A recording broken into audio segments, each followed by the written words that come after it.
All right, welcome back to the Hustlewing podcast. Hustlewing is the leading marketplace for side gigs.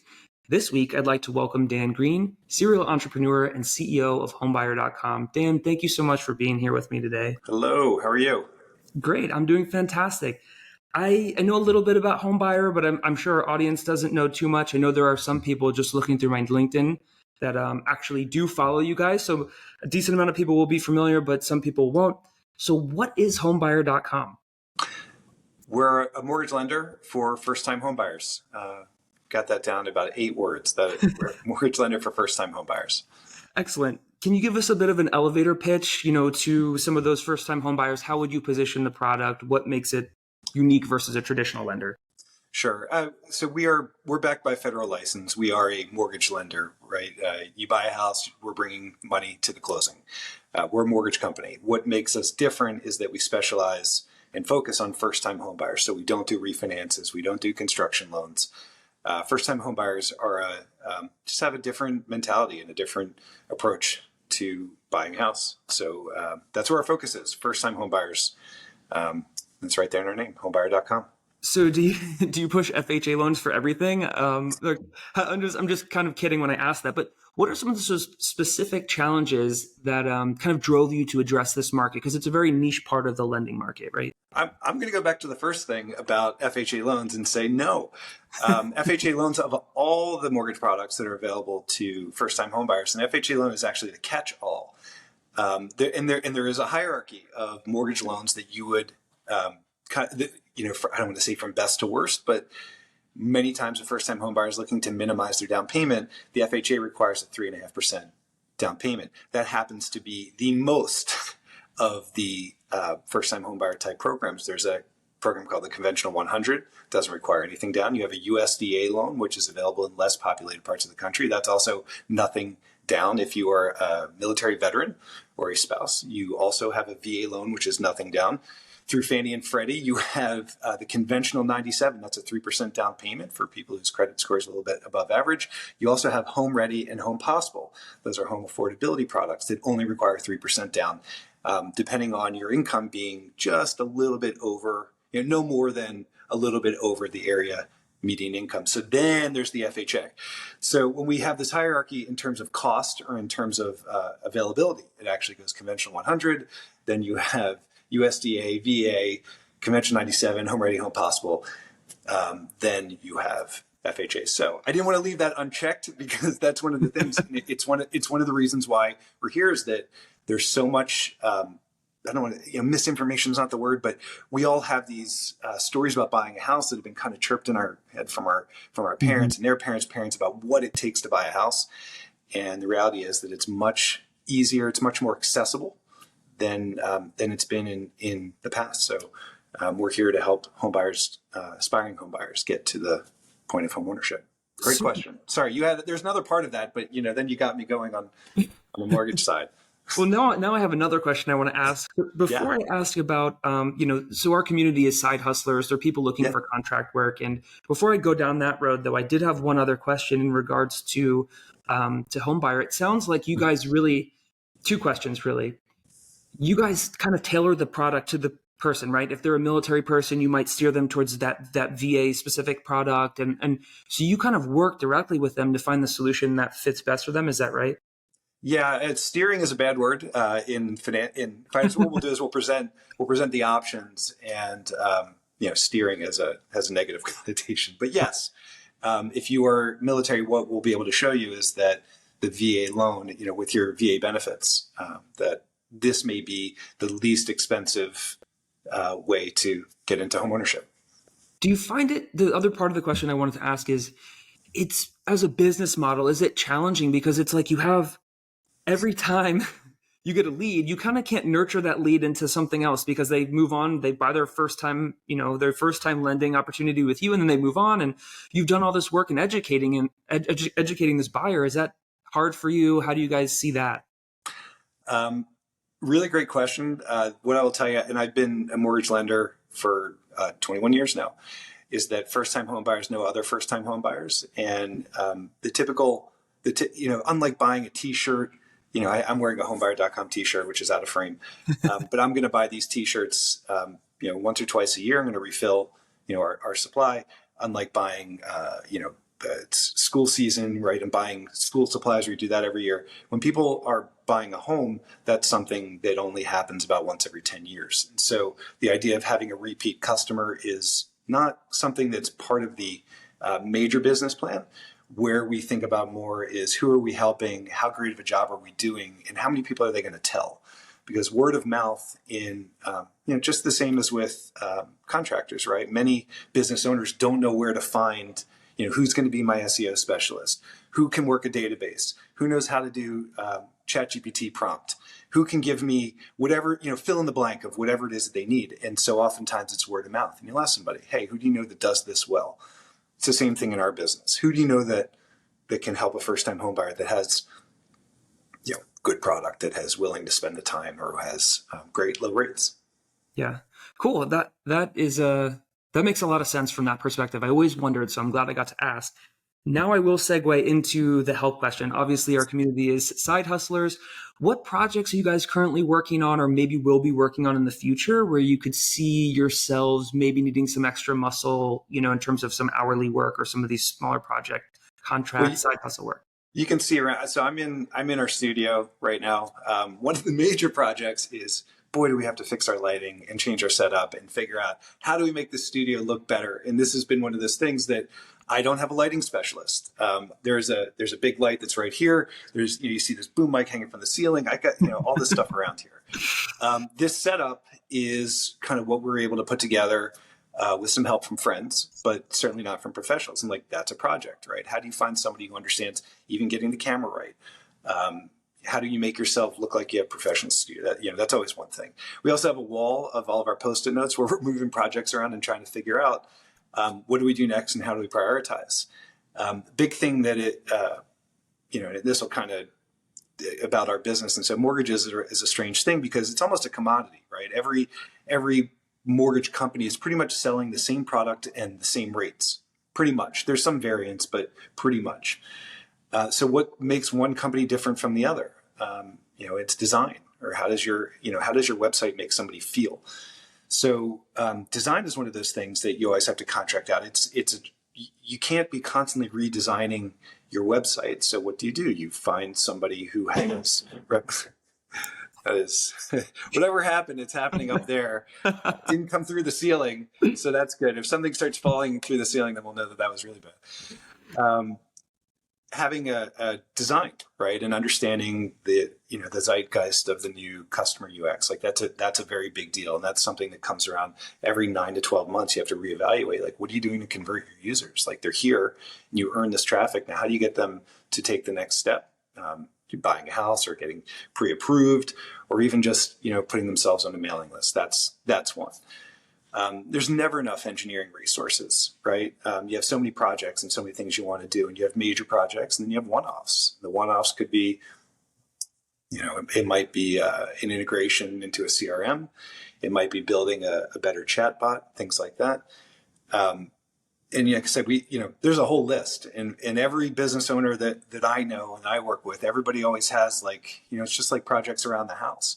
You have stuff that you can do and that you're ready to do quickly, and the other stuff you just keep putting off. And it's why do I keep putting that off? I don't want to do that work. And you hire it out. So power washing, I tell you about, my front walk or the power washing. You cracked me up. It sounded like a designer. You mentioned design, and then it sounded like someone was trying to break into the room to get into that role really quickly. So I know we have a good, at Hustling, we have a good amount of product people that could contract. We have good designers and all people on the bench. So hopefully we'll be able to help find someone there that makes sense for you guys. But before we round out, I wanted to ask about your story. How did you land on this? I happen to know you personally a little bit, so I know you had another successful company before this. Can you talk to me about how you ended up in the lending space in general, and then specifically why first-time home buyers? You weren't a first-time home buyer, certainly at this point of starting this company. Why this? I was a software developer in a first career. I think all of us, we have multiple careers, oftentimes 3 or 4 careers through our life. This actually, what I'm doing now, was a side hustle. I honestly don't think I've ever said that out loud until now. I never really considered it that. But what started off as a side hustle, it caused me to change careers. I was a software developer. I was working at a very big bank. It was just after the .com period, and nothing was safe. And so I went to go work at a big bank, and it was terrible. I don't know if you've ever worked at a giant organization of 70, 80,000 people. It's for some. It wasn't for me. I just have a different approach to work in the way I like the speed at which I like to build things. And so I took a side project building a CRM for a brand new mortgage company. This guy I knew had a company. He's like, I need a CRM. I know you're a software guy. So when the project was finished, I had a chance to learn, like, this was a cool business. It was a young, fast moving, it was a challenging business too. It was a whole new vernacular, like learning mortgage, right? And I was a finance major in college. I ended up doing software development. This is an opportunity to bring the two together. I asked for a job. I went as a loan officer. And so this side hustle of, building the CRM caused me to change careers. And then the thing that I found was that being a technology-minded person, or process is probably a better way to say it. I was able to apply process through technology to the mortgage business and found ways to meet, it was using the internet. This was in 2003, 2004, 2005.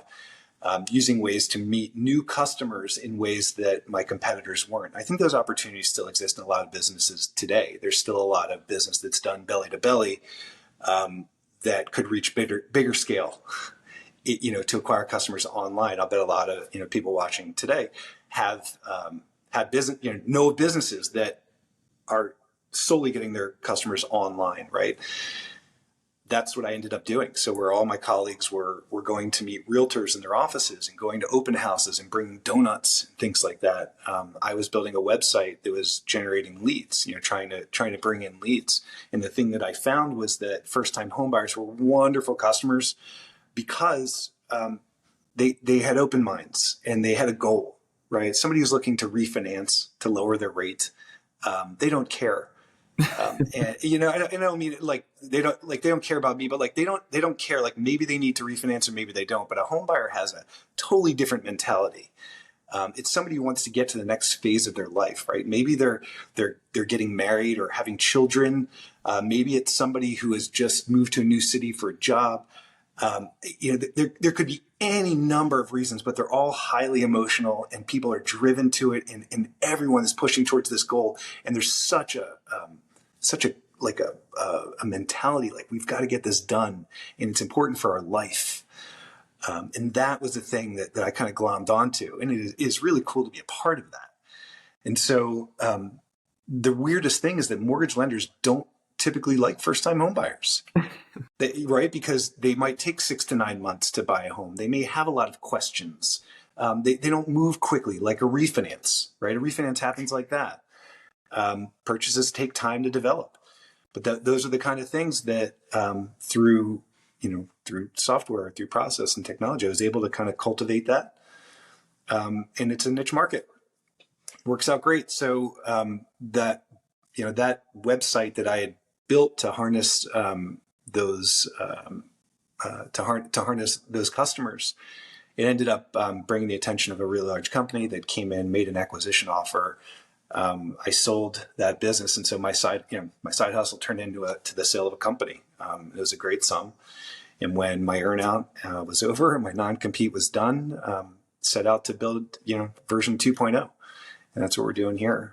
It's been a great ride.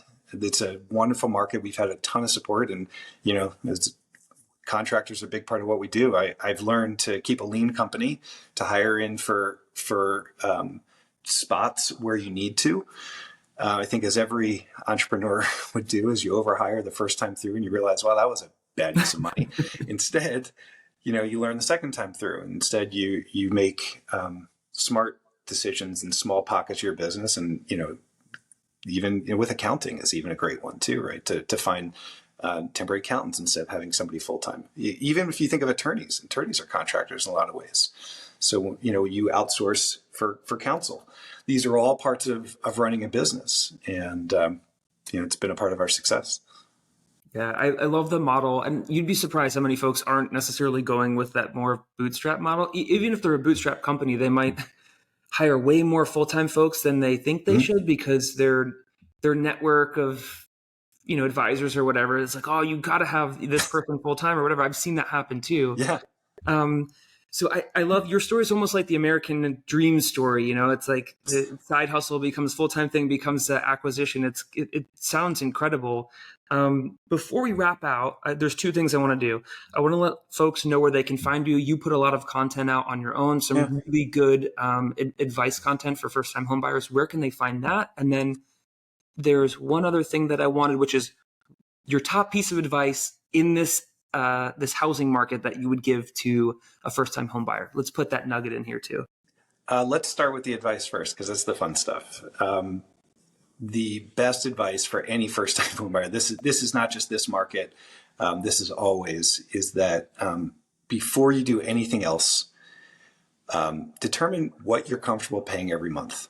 This is true in a hot market, in a cold market, in a upside down market, doesn't matter. How much do you want to pay every month to buy a house? And use that number to work backwards to understand how much house does that buy you, because mortgage rates change, home prices change, and that's a really nasty habit of causing people to change their budgets. If you're like, I want to do a $200,000 house or a $400,000 house or a $100,000 house, that has nothing to do with your monthly payment, really. The big determinant of your monthly payment is where rates are.